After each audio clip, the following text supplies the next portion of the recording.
and around the world said, what's our crypto plan? What's our Bitcoin plan? And, PayPal's got 330 million accounts. Now it's got 330 million wallets. Bank of America has 0 wallets at this point. Facebook's going to launch Novi relatively soon with 2.3 billion wallets or some giant number. And so you're seeing this transfer of the financial services industry from bank accounts to wallets. And I think that was the unique moment of PayPal where people said, uh-oh, we got to get going. And so mark my words, every single one of the banks from Goldman Sachs to Morgan Stanley within 5 years has a major presence in and around crypto.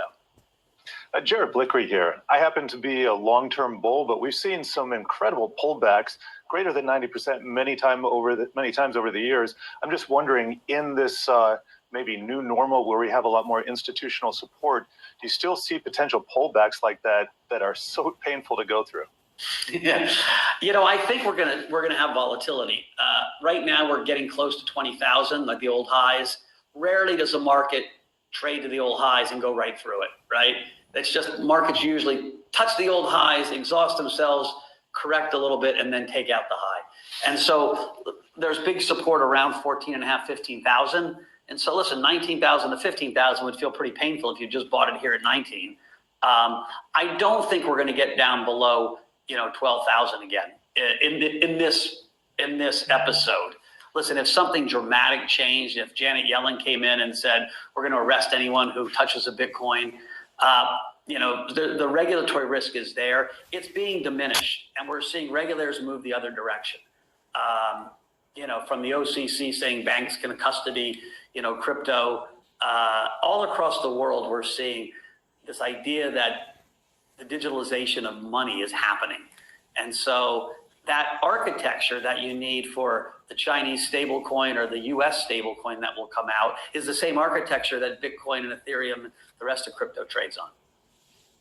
Mike, we started the conversation at, asking you why this is different than 2017. I'm curious what kind of conversations are like for you with your former colleagues in the hedge fund, the institutional space today versus what they may have been as recently as probably a year ago. I imagine things are different, or maybe these folks have been more seriously interested than perhaps it would seem just based on the price the last couple of years.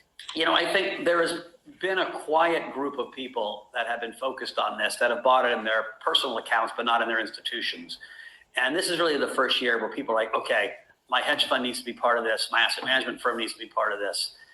And so people are reaching out for advice. People are, we're getting some like, thumbs up, nice job, happy for you, but how do I get involved?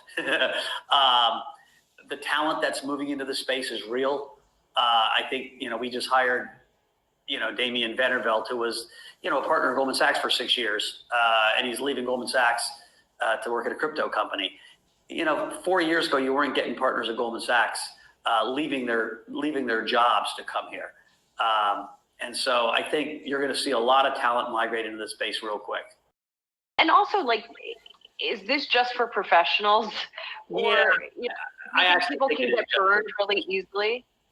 Listen, I think Bitcoin, is for everyone. Everyone should put 2 to 3% of their net worth in Bitcoin and look at it in 5 years, and it's going to be a whole lot more.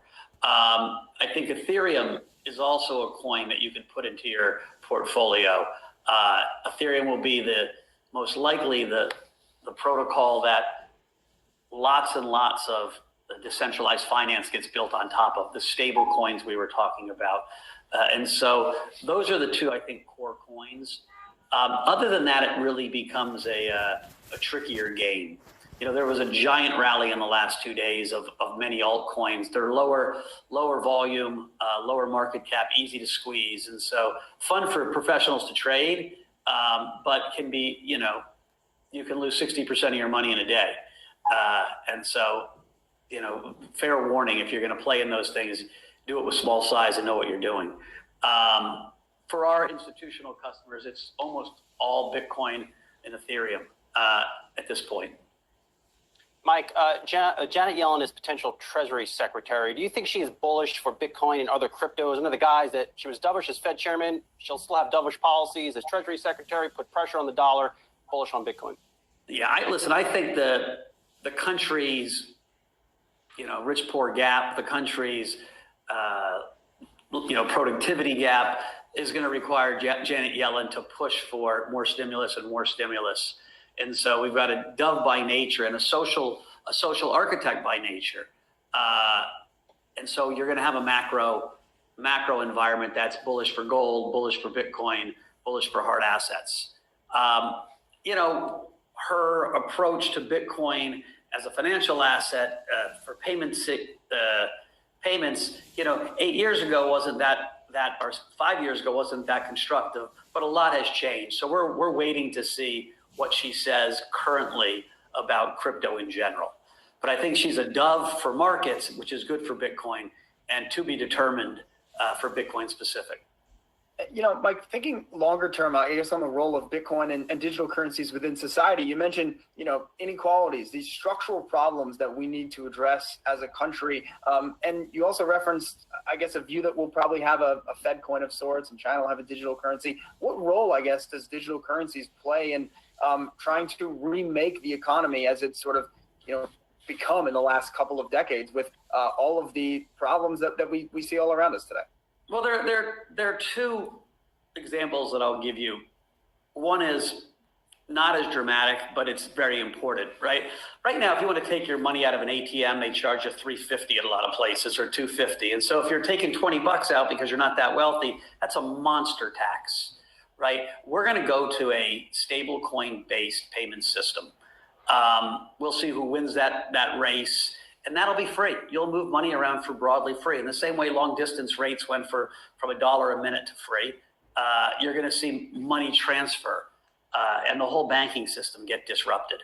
And